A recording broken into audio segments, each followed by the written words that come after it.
Assalamualaikum warahmatullahi wabarakatuh. Perkenalkan, nama saya Itina Atipa dengan NIM 200421214. Di sini saya akan membacakan materi tentang pemberhentian pegawai. Undang-Undang Nomor 13 Tahun 2003, pemberhentian atau pemutusan hubungan kerja adalah pengakhiran hubungan kerja karena suatu hal tertentu yang mengakibatkan berakhirnya hak dan kewajiban antara pekerja dan pengusaha. Mukijat, pemberhentian adalah pemutusan hubungan kerja seseorang karyawan dengan suatu organisasi perusahaan. Pemberhentian adalah fungsi operatif terakhir manajemen sumber daya manusia. Istilah pemberhentian sinonim dengan separation, pemisahan atau pemutusan hubungan kerja atau PHK karyawan dari suatu organisasi perusahaan. Fungsi pemberhentian harus mendapatkan perhatian yang serius dari manajer perusahaan karena telah diatur oleh undang-undang yang memberikan risiko bagi perusahaan maupun karyawan untuk karyawan yang bersangkutan. Pemberhentian harus sesuai dengan Undang-Undang Nomor 12 Tahun 1964 KUHP dan seizin P4D atau P4B atau dengan keputusan pengadilan. Pemberhentian juga harus memperhatikan pasal 1603 ayat 1 KUHP yaitu mengenai tenggang waktu, saat dan izin pemberhentian. Perusahaan yang melakukan pemberhentian akan mengalami kerugian karena karyawan yang dilepas membawa biaya penarikan, seleksi, pengembangan, dan proses produksi berhenti. Adapun alasan pemberhentian pegawai di dalam Undang-Undang Nomor 13 Tahun 2003 bahwa pengusaha dilarang melakukan pemutusan hubungan kerja dengan alasan pekerja berhalangan masuk karena sakit perut menurut keterangan dokter selama waktu tidak melampaui 12 bulan secara terus-menerus, pekerja berhalangan negara sesuai dengan ketentuan perundang-undangan yang berlaku, pekerja mengerjakan ibadah yang diperintahkan agamanya, pekerja menikah, pekerja mempunyai pertalian darah dan atau ikatan perkawinan dengan pekerjaan lainnya dalam suatu perusahaan kecuali telah diatur dalam perjanjian kerja, peraturan perusahaan atau perjanjian kerja bersama. Pekerja mendirikan, menjadi anggota atau mengurus serikat pekerja, pekerja melakukan kegiatan serikat pekerja di luar jam kerja atau di dalam jam kerja atas kesepakatan pengusaha atau berdasarkan ketentuan yang diatur dalam perjanjian kerja bersama. Di samping hal tersebut di atas yang melarang pengusaha mengadakan pemutusan hubungan kerja dengan karyawannya, tapi Undang-Undang Nomor 13 Tahun 2003 juga membolehkan pengusaha mengadakan pemutusan kerja dengan karyawan dengan alasan pekerja telah melakukan kesalahan berat sebagai berikut: melakukan penipuan, pencurian atau penggelapan uang milik perusahaan, memberikan keterangan palsu atau yang dipalsukan sehingga merugikan perusahaan, mabuk, minum minuman kerja, memabukkan, memakai atau mengedarkan narkotika, psikotropika, dan zat adiktif lainnya di lingkungan kerja, melakukan perbuatan asusila atau perjudian di lingkungan kerja, menyerang, menganiaya, mengancam atau mengintimidasi teman sekerja atau pengusaha di lingkungan kerja, membujuk teman sekerja atau pengusaha untuk melakukan perbuatan yang bertentangan dengan peraturan perundang-undangan, dengan ceroboh atau sengaja merusak atau membiarkan dalam keadaan bahaya barang milik perusahaan yang menimbulkan rugi bagi perusahaan,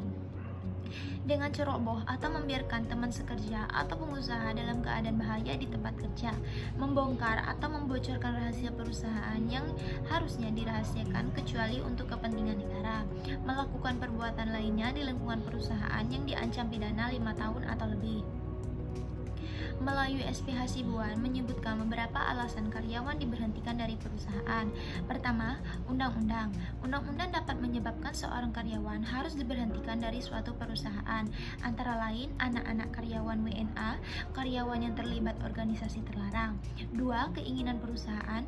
Keinginan perusahaan memberhentikan karyawan disebabkan karyawan tidak mampu mengerjakan pekerjaan, perilaku dan kedisiplinan yang kurang baik, melanggar peraturan dan tata tertib perusahaan, tidak dapat bekerja sama dan konflik dengan karyawan lainnya, melakukan tindakan amoral dalam perusahaan.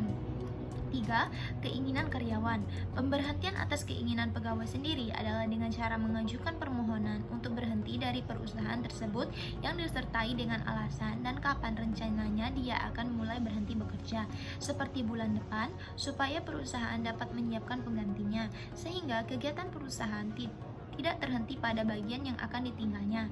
Ada beberapa alasan pengunduran diri, antara lain pindah ke tempat lain untuk mengurus orang tua, kesehatan yang kurang baik, untuk melanjutkan pendidikan, untuk berwirausaha, bebas jasa terlalu rendah, mendapatkan pekerjaan yang lebih baik, suasana dan lingkungan pekerjaan yang kurang serius, kesempatan promosi yang tidak ada, perlakuan yang kurang adil.